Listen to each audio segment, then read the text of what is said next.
pagi semuanya. Bagaimana kabarnya Bapak Ibu dan rekan-rekan ISD? Saya harap semuanya baik-baik saja ya. Di pandemi ini mari kita jaga kesehatan ya untuk mematuhi protokol kesehatan. Oke, sebelum itu perkenalkan nama saya Rizky Suwaryanto. Saya di sini sebagai tutor tema 6 bersama rekan-rekan saya yakni Mas Zidni sama Mas Faisal. Nah, pada kesempatan kali ini tema 6 yang dibahas yakni regresi, analisis regresi, salah satu analisis dalam statistik. Nah, apa sih analisis regresi itu? Oke, baiklah di sini saya akan mencoba membuka pada Instagram. Di situ telah dijelaskan secara singkat apa itu regresi. Jadi di Instagramnya IOC tab 2021 di sini ada beberapa materi kita yang dijadikan konten untuk belajar eh, menjadikan lebih mudah. Oke, yang pertama apa sih analisis regresi itu? Jadi analisis regresi yakni teknik statistik yang digunakan untuk menyelidiki hubungan antar variabel. Nah, teknik ini digunakan untuk menganalisis ada tidaknya hubungan secara fungsional antara satu atau lebih variabel respon atau bisa disebut sebagai variabel terikat atau variabel dependent yang dinotasikan dengan Y dan variabel prediktor atau sering disebut variabel bebas atau variabel independen. Oke, yang pertama akan dijelaskan yakni tentang regresi sederhana yang mana akan dipandu oleh Mas Sidney. Baik, Mas Sidney, waktu dan tempat dipersilakan. Terima kasih.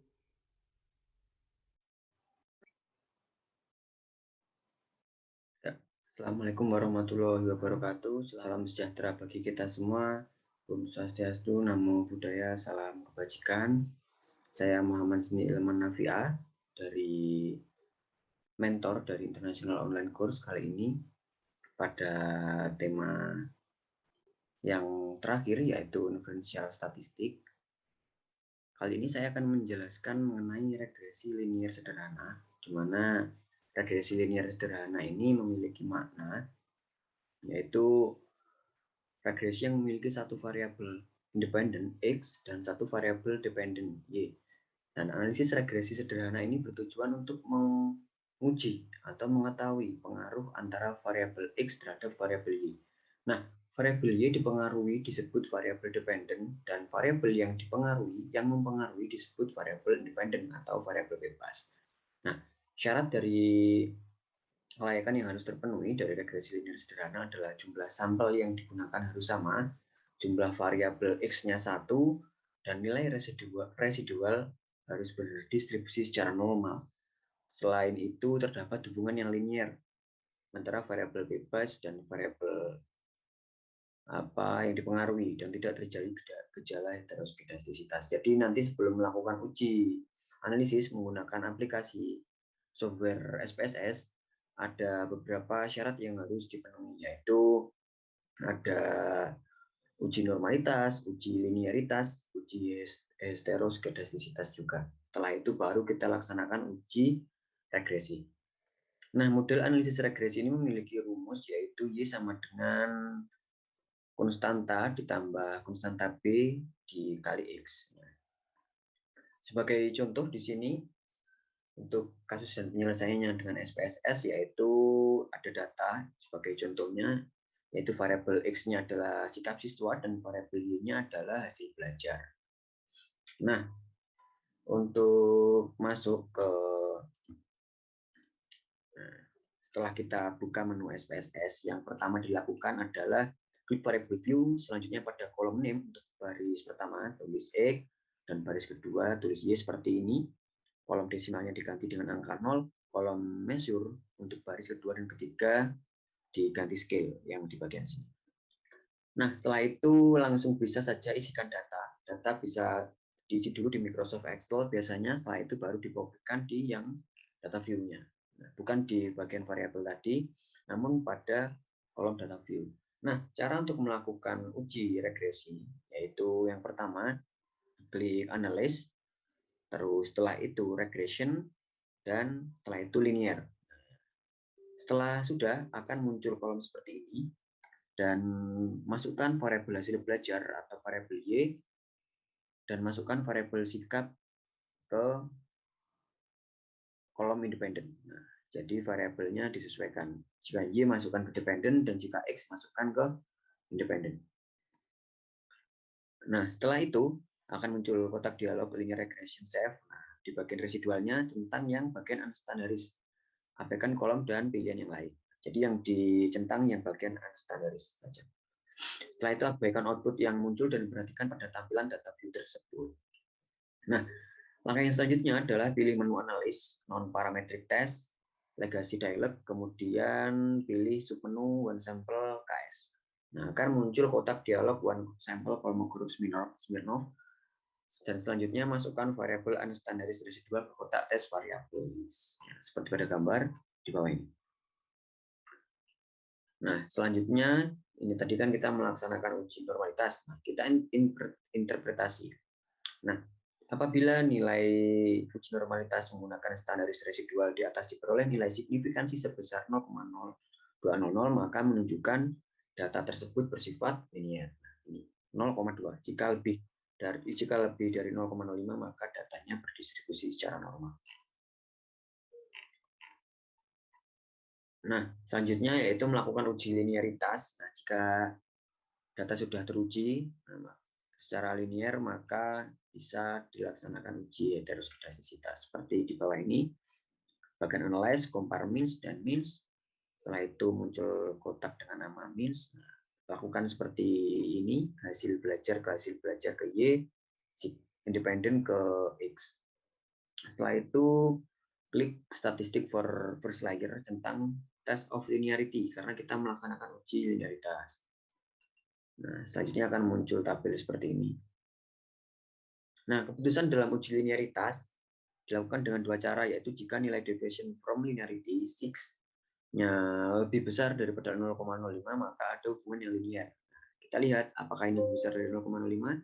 Nah, ini lebih besar berarti terdapat hubungan yang linear antara variabel X dan variabel Y pada data kita. Nah, setelah itu kita bisa melaksanakan uji heteroskedastisitas. Yang pertama kita pilih transform, terus compute variable. Kita masukkan di bagian compute variable, di numeric expression-nya kita ketik ABS underscore res. Setelah itu klik OK dan abaikan saja output SPSS yang muncul. Nah, selanjutnya akan ada dua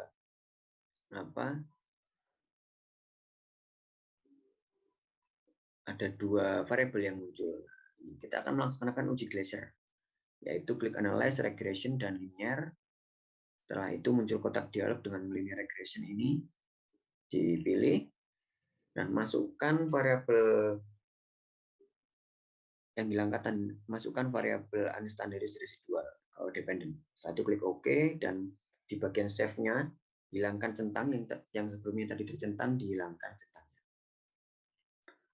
Nah, hasil uji interpretasi uji menggunakan heteroskedastisitas bisa digunakan seperti ini, yaitu apabila variabel independen memiliki nilai signifikansi besar daripada 0,05, maka tidak ada gejala heteroskedastisitas. Nah, dari hasil uji tadi, nilai signifikansinya adalah 0,113, berarti lebih besar nilai signifikansinya. Berarti bisa disimpulkan bahwa tidak terjadi gejala heteroskedastisitas. Nah, kita masuk ke tahapan yang terakhir, yaitu tahapan uji regresi linear. Karena uji prasyarat kita sudah terpenuhi, yaitu kita langsung saja masuk uji linear, yaitu klik analyze, regression, dan linear. Seperti tadi. Setelah itu masukkan variabel X ke independen dan variabel Y-nya ke dependen. Dan setelah itu di bagian statistik, nah, centang estimate, centang model fit, R-square change-nya juga dicentang, deskriptifnya dicentang, dan confidence interval level. Ini dikasih 95%. Sedangkan pada kolom residual kita centang case wise diagnostik. Nah, Setelah itu klik continue, dan di bagian plot kita masuk ke menu plot. Dari linear regression-nya kita masukkan ZPRED ke kotak Y dan masukkan dependent ke kotak X. Dan dari bagian standaris residual plot kita klik yang histogram dan klik normal probability plot. Nah, karena kita datanya sudah normal tadi diuji. Dan setelah itu klik continue, masuk ke bagian klik option. Nah, dari stepping criteria method, klik use of probability of F dan klik continue, kemudian OK. Nah, nanti akan muncul output. Nah, pengambilan keputusan dari uji regresi ini ada yang pertama, yaitu jika nilai signifikansinya lebih kecil dari probabilitas 0,05, maka ada pengaruh antara variabel sikap dengan hasil belajar. Ada pengaruh antara variabel X dan Y. Namun jika lebih besar nilai signifikansinya daripada nilai probability 0,05, maka tidak ada pengaruh. Nah, dari data yang sudah dihasilkan tadi, nilai signifikansinya adalah 0,132. Berarti nilai signifikansi lebih besar daripada 0,05. Nah, jika nilai signifikansi lebih besar dari 0,05, maka bisa diambil keputusan bahwa variabel sikap siswa tidak memiliki pengaruh terhadap variabel hasil belajar. Nah,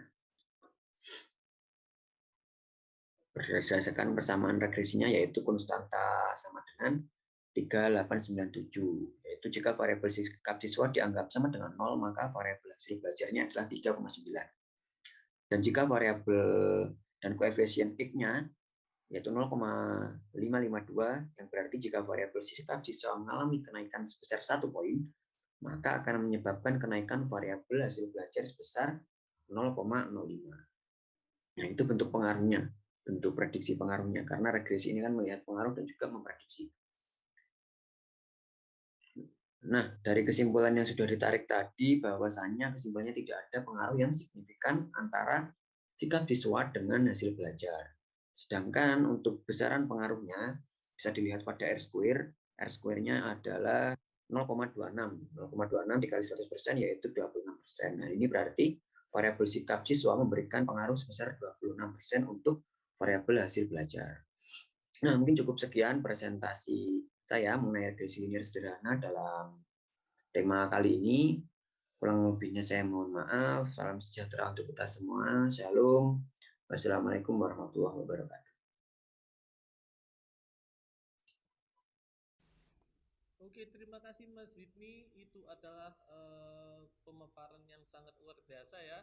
Nanti misalnya ada yang ingin ditanyakan rekan-rekan, silakan kontak kami atau bisa bertanya di WA Group. Oke, setelah regresi sederhana, kita akan beralih belajar kembali mengenai regresi berganda yang mana akan dipandu oleh rekan saya, yakni Mas Faisal. Oke Mas Faisal, waktu dan tempat kami persilakan. Oke, selamat pagi rekan-rekan. Selamat pagi Bapak Ibu yang saya hormati. Pada kesempatan kali ini, saya akan melanjutkan pembahasan mengenai regresi. Sebelumnya, perkenalkan saya Muhammad Faisal Arif. Saya di sini selaku mentor pada tema ke-6, yaitu tema regresi, bersama Mas Sidney dan Mas Rizky. Pada video sebelumnya, kita telah membahas mengenai regresi linear sederhana. Jadi, sekarang kita akan mereview kembali mengenai regresi linear berganda. Apa sih pengertiannya? Pengertian dari regresi linear berganda ini yaitu adalah sebuah teknik statistika untuk mengetahui hubungan linear antara variabel dependen dan beberapa variabel independen. Tidak jauh berbeda dari regresi linear sederhana. Pada regresi linear berganda, ya, di sini adalah untuk mencari skor prediksi antara variabel dependen, skor prediksi suatu variabel independen. Jadi di sini kita akan mencari hubungan antara variabel dependen dan variabel independen. Kalau sebelumnya di regresi linear sederhana, kita mencari skor prediksi antara variabel dependen dan mencari hubungan antara variabel dependen dan satu variabel independen. Tapi di regresi linear berganda ini kita akan mencari hubungan antara variabel dependen, mencari pengaruh antara variabel dependen dengan beberapa variabel independen, baik 2, 3, ataupun seterusnya. Ya, di modul telah dibahas mengenai asumsi-asumsi pada regresi linear berganda.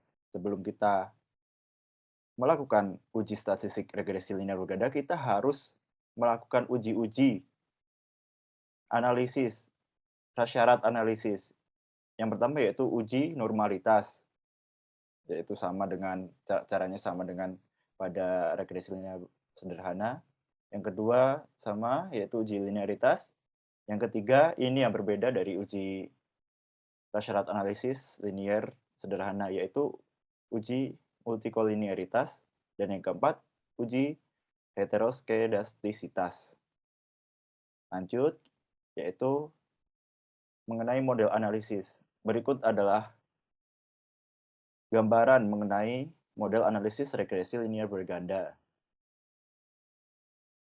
Langsung saja kita masuk ke dalam contoh kasus dan penyelesaiannya dalam SPSS. Yaitu di sini ada sebuah kasus, yaitu seorang peneliti ingin menganalisis faktor-faktor yang mempengaruhi kemampuan berbahasa Inggris TOEFL.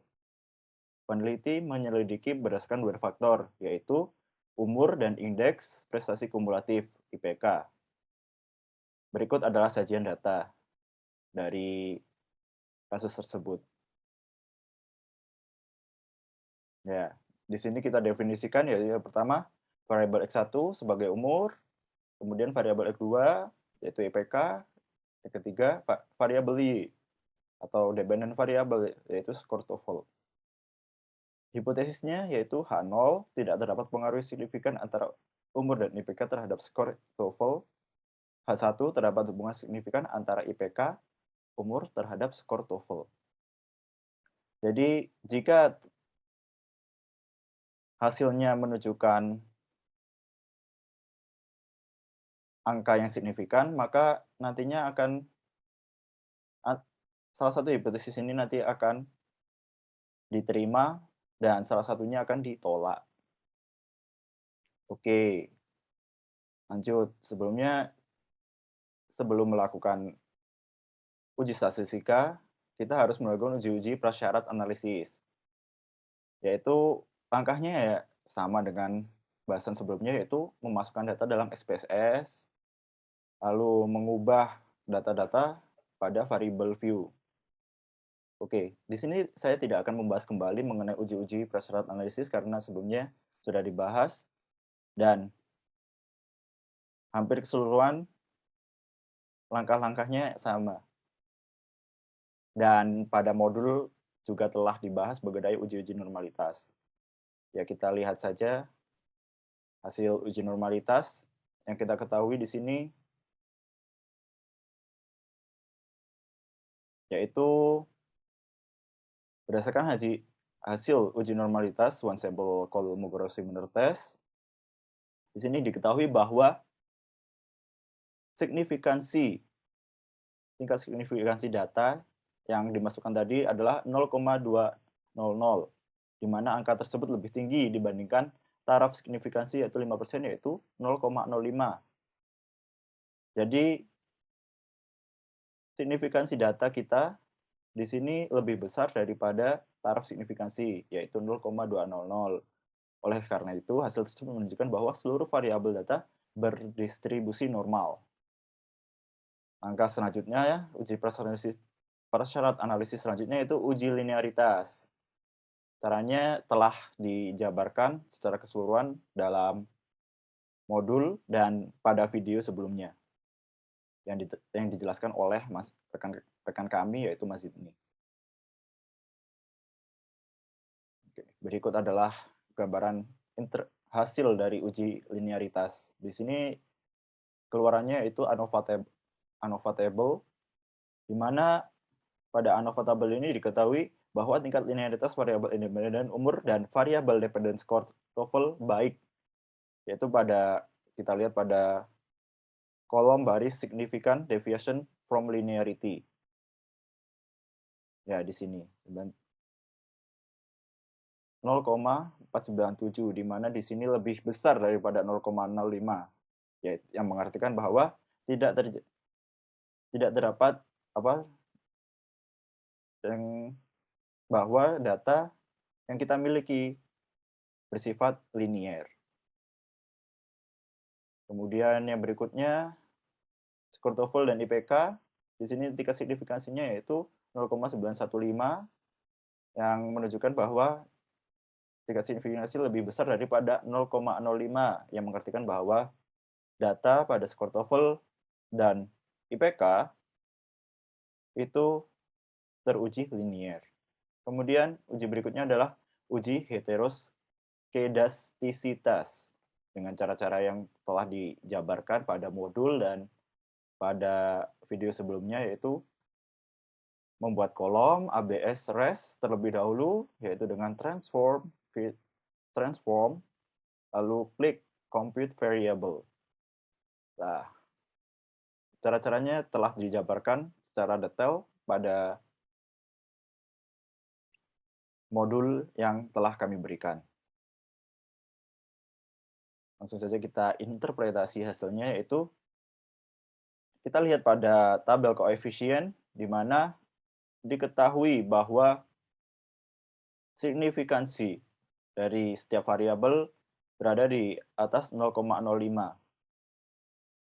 Jadi bisa kita lihat di sini bahwa umur 0,214, IPK 0,185, dan konstantannya signifikansinya 0,547, di mana tidak terjadi adanya gejala heteroskedastisitas.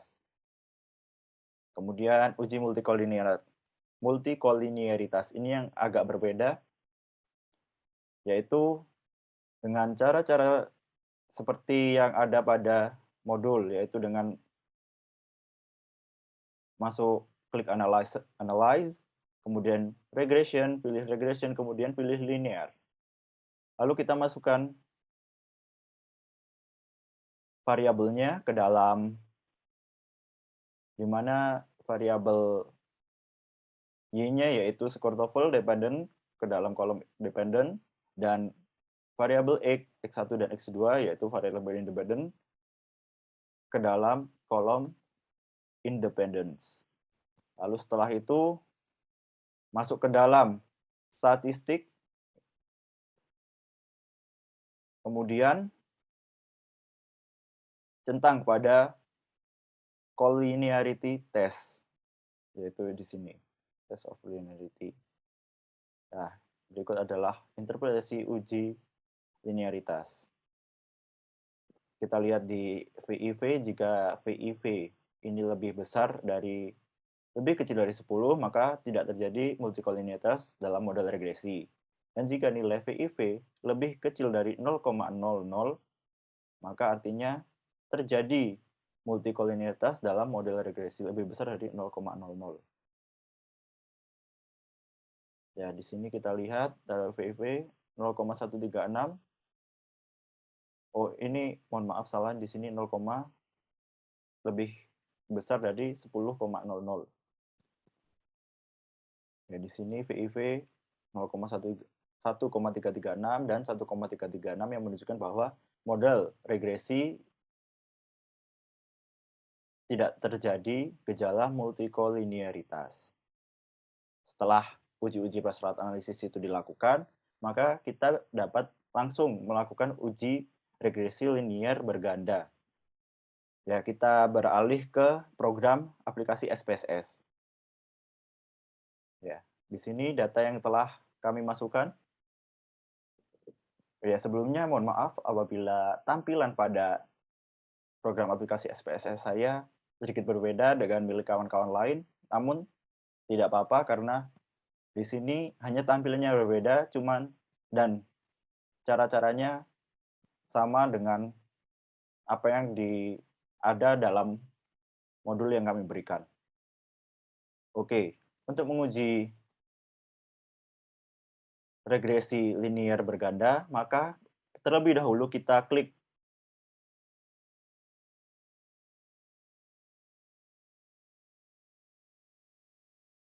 Terlebih dahulu kita klik Analyze, kemudian Regression, Analyze, Regression, kemudian Linear. Ya, di sini kita masukkan terlebih dahulu setiap variabelnya, yaitu variabel skor TOEFL yang merupakan dependent variable, kemudian X1 dan X2 yang merupakan independence variable ke dalam kolom independence. Setelah itu, setelah masuk pada keduanya dimasukkan, kita masuk ke dalam klik statistik. Di sini ada berbagai pilihan, lalu kita centang. Yang pertama estimates, yang kedua model fit, yang ketiga R-square, yang keempat descriptive.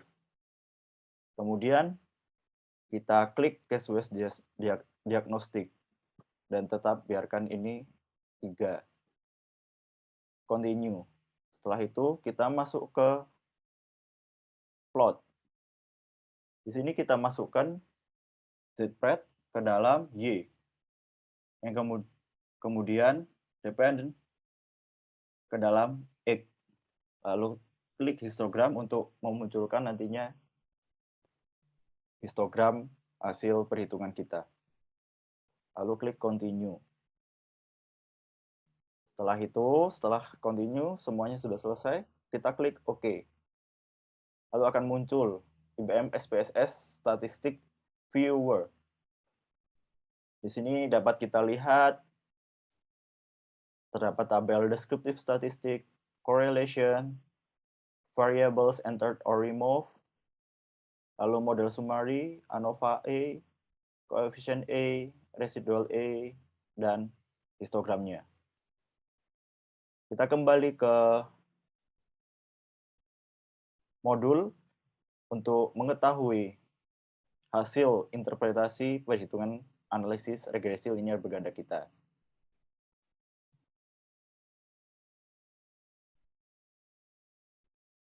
Ya. Yang pertama-tama kita mengambil keputusan. Ya, pengambilan keputusan ini adalah apakah H0 diterima ataukah H0 ditolak. Untuk mengetahui hal tersebut, yaitu dengan melihat tabel ANOVA. Pada tabel ANOVA E diketahui bahwa nilai signifikansi antara variabel X1 dan X2 bersamaan terhadap skor TOEFL Y adalah 0,00. Di sini terlihat 0,00 yang berarti bahwa H0 ditolak dan H1 diterima, sehingga terdapat pengaruh yang signifikan antara umur X1 dan IPK secara bersamaan terhadap skor TOEFL. Kemudian besaran pengaruh koefisien determinasi.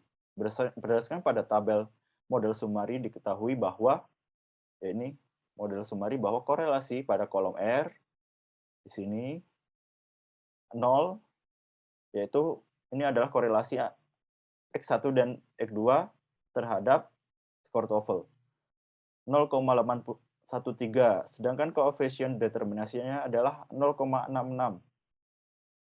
Yang berarti bahwa variabel umur X1 dan variabel IPK X2 secara bersama-sama memiliki pengaruh nilai sebesar 6,6% terhadap skor TOEFL Y, yaitu terhadap dependent variable, yaitu skor TOEFL.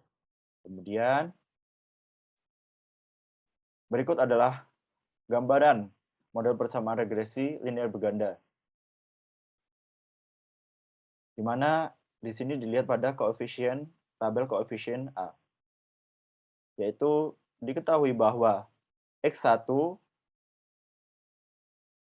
bahwa Y, yaitu skor TOEFL, nanti perhitungannya kita dapat memprediksi skor TOEFL tersebut dengan cara memasukkan ini, beta 58,490 ditambah 3,192, yaitu betanya umur variabel X1 ditambah dengan variabel X2 yaitu 12,255 dengan artian mohon maaf benar 12,255 dengan artian nilai A yaitu nilai A konstanta 10,231. Maka tanpa dipengaruhi variabel apapun, nilai variabel Y atau skor TOEFL adalah 58,490. Jadi nilai variabel Y itu adalah 58,490 tanpa adanya variabel X1 dan variabel X2. Begitu pula seterusnya, yaitu nilai B, yaitu 3,498, maka jika terjadi peningkatan nilai sebanyak satu satuan, jadi di sini, jika X1 ini adalah 1 dikali 3,192, maka terjadi peningkatan 3,192 pada variabel Y. Jadi di sini kita tambahkan 3,192 ditambah 58,490. Yang berikutnya adalah nilai B 122 maaf di sini 12,255. Di sini terdapat kesalahan penulisan, mohon maaf. Maka jika terjadi peningkatan nilai sebanyak satu satuan pada variabel X2 atau IPK, maka nantinya nilai skor TOEFL akan bertambah sebesar 12,255, yaitu 58 ini nanti ditambah 12,255. Ya, begitulah pembahasan review mengenai regresi linier berganda yang telah kita bahas selama seminggu ini. Mohon maaf apabila penjelasan dari saya kurang memadai atau mungkin kurang bisa dipahami oleh rekan-rekan. Dan mohon maaf apabila terdapat salah kata ataupun salah ucap dari saya selaku mentor pada tema 6 regresi. Oke, sekian pembahasan mengenai regresi linear berganda. Berikutnya kita akan masuk ke kuis yang akan dibahas oleh Mas Rizky, dan kalaupun tidak, mungkin teman-teman sudah mengerjakan kuis-kuis yang kita berikan. Jadi setelah ini mungkin akan ditutup oleh teman kita, Mas Rizky. Oke, terima kasih. Oke, terima kasih Mas Faisal. Penjelasannya sangat mudah dipahami ya. Bagi teman-teman mungkin nanti jika ada pertanyaan, silakan ditanyakan di WhatsApp grup ya. Atau kalau misalnya ingin japri, silakan. Baik, demikian adalah penjelasan tema 6, yakni inferensial statistik, teknik analisis regresi sederhana dan berganda. Semoga ilmu kita semua ya, ilmu yang kita dapatkan dari mulai awal hingga akhir ini menjadi bermanfaat bagi kita semua. Maka dari itu jika ada salah kata yang disengaja maupun tidak disengaja, kami mohon maaf yang sebesar-besarnya. Semoga di lain kesempatan kita dapat bertemu kembali pada acara yang baik pula. Baik, sampai jumpa, ketemu di lain kesempatan. Selamat pagi.